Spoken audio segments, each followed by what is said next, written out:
Private bank manager told her this tier isn't right for you. She had no idea she had just become majority shareholder of the bank's parent company. A private banking suite is supposed to be a place of quiet discretion, but for one branch manager, it became the site of his own undoing. A woman in a plain cardigan sits down across from him to open a private wealth management account. He glances at her paperwork, smiles thinly, and suggests she'd be more comfortable with a standard checking account instead. What he doesn't know is that the woman he just redirected closed on a controlling stake in the bank's parent holding company only 2 days earlier. Before we begin, comment where you're watching from today, and subscribe, because next week's story is one you don't want to miss. Now, let's get into it. Merriweather Private Bank occupied the top 3 floors of a limestone building downtown, a branch so quiet and so deliberately unmarked from the street that most people who passed it daily had no idea it existed at all. It served a specific, narrow slice of the city's wealth, families whose money had aged long enough to stop needing to announce itself, and its private banking suite on the 40th floor operated less like a bank and more like a very expensive, very exclusive living room. Behind the suite's polished walnut desk sat Marcus Devlin, a senior private banking officer in his early 50s, a man who had spent 17 years perfecting a very specific skill, reading a client's net worth within the first 90 seconds of meeting them, based almost entirely on their clothing, their jewelry, and the particular unhurried ease, or nervous uncertainty, in how they carried themselves into a room designed to intimidate. At 2 in the afternoon on a quiet Wednesday, a woman walked into the private banking suite wearing a simple beige cardigan over a plain blouse, carrying a slim folder of documents and nothing else. Her hair was pulled back neatly, and she settled into the leather chair across from Marcus's desk with the calm, unhurried confidence of someone entirely unbothered by her surroundings. "Good afternoon," she said. "I have an appointment to open a private wealth management account. The name is Callahan." Marcus glanced at his screen, then back at her, his eyes moving briefly over the cardigan, the plain folder, the absence of the specific jewelry brands he'd trained himself to recognize instantly. His expression settled into a polite, faintly patronizing smile. "Miss Callahan, of course," he said smoothly. "Before we go further, I want to make sure we find the right fit for you. Our private wealth tier does carry a $2 million minimum relationship requirement, and I want to be upfront, because I think it saves everyone time, that our standard personal banking division downstairs might actually serve your needs more comfortably. Better rates on everyday accounts, no minimum balance concerns." The woman, whose name was Renata Callahan, tilted her head slightly, her expression calm and unreadable. "I appreciate the concern, but I'd like to proceed with the private wealth application, if that's all right." Marcus allowed himself a small, careful sigh, the kind reserved for clients he'd already decided were about to be embarrassed. "Of course, I can walk you through the paperwork, but I do want to manage expectations here. The application will require documentation of assets meeting our minimum threshold, and I'd hate for this to feel like an unnecessary formality if the numbers don't quite align." "The numbers will align," Renata said simply. "I'm sure they will, in your own way," Marcus said, his tone carrying the specific, gentle condescension of someone who believed he was being kind. "But between us, Miss Callahan, our private wealth clients typically maintain relationships considerably larger than our stated minimum. I've found, over the years, that it's usually best for everyone if we're honest early rather than let someone go through a lengthy application only to find the fit isn't quite right. There's no shame in it. Our personal banking team downstairs is excellent, genuinely, and I could have someone meet with you in 10 minutes. A young associate seated at a nearby desk, ostensibly reviewing documents, had gone very still, clearly listening. I don't think that will be necessary, Renata said, her voice still even. I'd like to proceed with the private wealth account.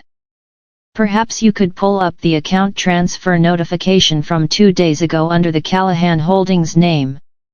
Marcus's brow furrowed slightly, though his composure held. I'm not showing anything under that name in our private client system, Miss Callahan. I do want to gently suggest, and please don't take this the wrong way, that sometimes people come to institutions like ours with certain expectations about what private banking means, expectations that don't always match the reality of maintaining an account at this level. It's a common misunderstanding, and I promise you won't be judged for it. It was at this moment that a man in a charcoal suit, moving briskly from the direction of the executive elevators, entered the private suite, a tablet tucked under one arm and an expression of controlled urgency on his face. Renata, he said, slightly breathless, sorry, the final transfer confirmation from the holding company's counsel took longer than expected, but everything's cleared now. He stopped, taking in the scene, Marcus behind his desk, Renata seated calmly, an unopened folder still sitting untouched between them. Is everything all right? The man asked, his eyes narrowing as he looked between Marcus and Renata. Marcus glanced at him, maintaining his composure. This doesn't concern you, sir. I'm simply explaining our private banking tier requirements to this client. The man's eyebrows rose sharply. I'm sorry, what exactly have you been explaining to her? I've been explaining, Marcus said, with the patience of someone stating something obvious, that our private wealth tier carries a $2 million minimum, and that I've recommended our personal banking division as potentially a better fit for her circumstances. The man looked at Renata, something between disbelief and barely restrained frustration crossing his face, then turned back to Marcus. Do you have any idea who you're currently speaking to? Marcus allowed himself a short, measured laugh. I know precisely who I'm speaking to. A prospective client whose documented assets, based on this initial conversation, don't appear to meet our stated minimum threshold. Miss Callahan's holding company, the man said, his voice dropping into something quiet and precise, completed a transaction 2 days ago acquiring a controlling stake in Ashford Financial Group. Which, in case that name means nothing to you, happens to be the parent company that owns Merriweather Private Bank. Every leather chair in this room. Every walnut desk. Your compensation package. The words landed in the hushed suite with the specific, physical weight of a dropped glass. The young associate at the nearby desk had stopped pretending to review documents entirely, watching now with open, unguarded attention. Marcus's hand, which had been resting confidently near his keyboard, went still. That's not possible, he stammered. Any ownership change at the parent level would have been communicated to branch leadership immediately. I would have received notification. The transaction closed privately 2 days ago, the man said. The internal announcement to branch leadership is scheduled for Friday, alongside the board's formal governance transition. Miss Callahan asked specifically to visit this branch unannounced today, before any internal notice went out, because she wanted to understand exactly how the private banking suite treats prospective clients who walk in without the specific signals your team has apparently been trained to look for. Renata had not moved from her chair, had not raised her voice once through any of this. She looked at Marcus now, her expression calm, unreadable. You can stop explaining the tier requirements now. Miss Callahan, Marcus said, his voice suddenly small, I had absolutely no idea. If I had known who you were, I would never have suggested. You would never have suggested the personal banking division, Renata finished for him, quietly. You said that already. Several times, in fact, in the span of about 4 minutes. Marcus's mouth opened and closed without producing sound. The man in the charcoal suit, whose name was Theodore Brandt, Renata's chief of staff, had already begun typing quietly into his tablet, his expression the focused calm of someone documenting exactly what he was witnessing. "I think," Theodore said, not looking up, "we should speak with whoever is currently serving as branch director. Today. I am the senior officer on the floor this afternoon," Marcus said, his earlier confidence entirely drained away. "Our branch director, Mrs. Ashworth, she's traveling until Monday." "Then we'll need her direct line," Theodore said, still typing. "And I'll need the name of everyone who witnessed this conversation, for the record." Marcus's hands had begun to tremble slightly against the polished desk. "Please," he said, his voice barely above a whisper, "I've built my entire career on this floor. 17 years. If this becomes a formal matter, I could lose everything I've." "Then perhaps," Renata said, her voice gentle but entirely unmoved, "you should have considered that before deciding, within 90 seconds of meeting me, that my cardigan disqualified me from a conversation you hadn't even let me finish." She reached into her folder and produced a single document, sliding it across the desk. "This is the transfer confirmation you were looking for. Feel free to verify it with whoever eventually briefs you on Friday." Marcus stared at the document without touching it, the full, crushing weight of the last several minutes only beginning to settle over him.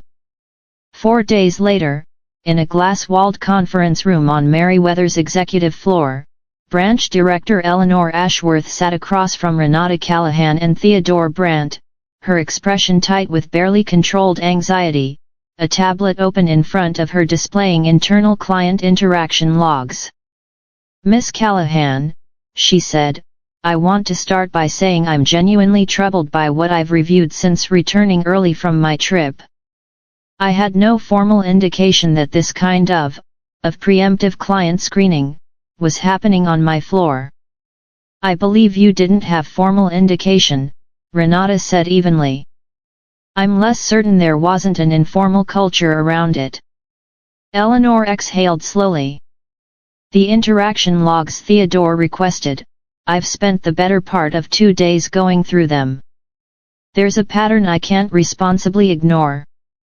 19 documented instances over 3 years where prospective private wealth clients were redirected to personal banking before their applications were even reviewed.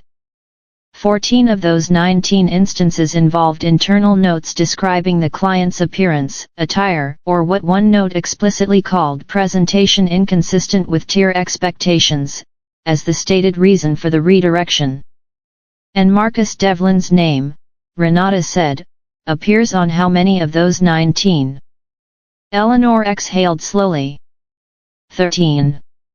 The room sat in heavy silence for a long moment.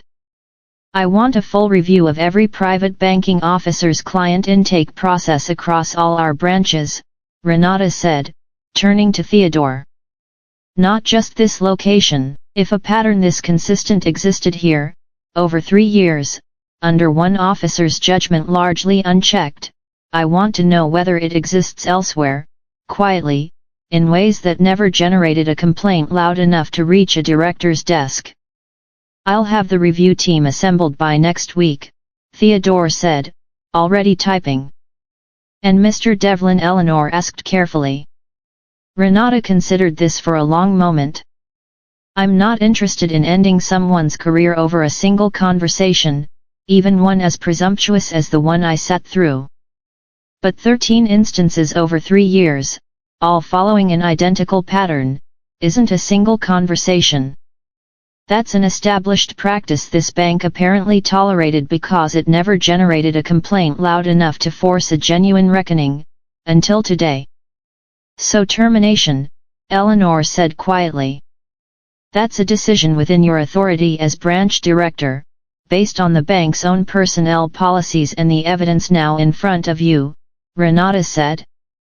"But I'll tell you honestly, if he remains on staff after this, I'll want a very clear understanding of what accountability actually looks like beyond a documented warning, because documented warnings clearly didn't interrupt this pattern after instance 1, or instance 7, or instance 13. 8 weeks later, Ashford Financial Group announced a company-wide revision to client intake procedures across all Merriweather branches, including a mandatory, standardized documentation process for private wealth applications that removed staff discretion to redirect prospective clients before a formal application review, mandatory bias awareness training for all client-facing private banking officers, and a confidential client feedback channel routed directly to the executive board rather than filtered through branch management. Marcus Devlin did not return to Merriweather. The specifics of his departure were handled quietly through the bank's HR office, though within the small, tightly connected world of private banking, word travels regardless of how discreetly a matter is handled. Renata Callahan never commented publicly on the incident, declining the handful of interview requests that surfaced after an associate's account of the woman who bought the bank being told to try personal banking downstairs instead gathered unexpected attention within local finance circles. When asked once, briefly, by a regional finance publication why she'd chosen not to identify herself immediately, she offered a simple answer. Because I wanted to understand how the bank actually treated someone who hadn't announced her worth the moment she sat down, she said. Most of the people that kind of screening quietly turns away don't have a chief of staff who can correct the record 5 minutes later. I did. That's not something everyone gets. If you've ever been quietly redirected, screened, or dismissed by someone who decided your worth before bothering to actually find out, remember this. The people who make that judgment rarely imagine the moment it might come back around, and they almost never expect it to arrive as calmly, and as thoroughly documented, as it usually does. If you enjoyed this story, subscribe to Silent Empire for more true-to-life stories of quiet power and the moments it finally speaks up. New story every week. See you in the next one.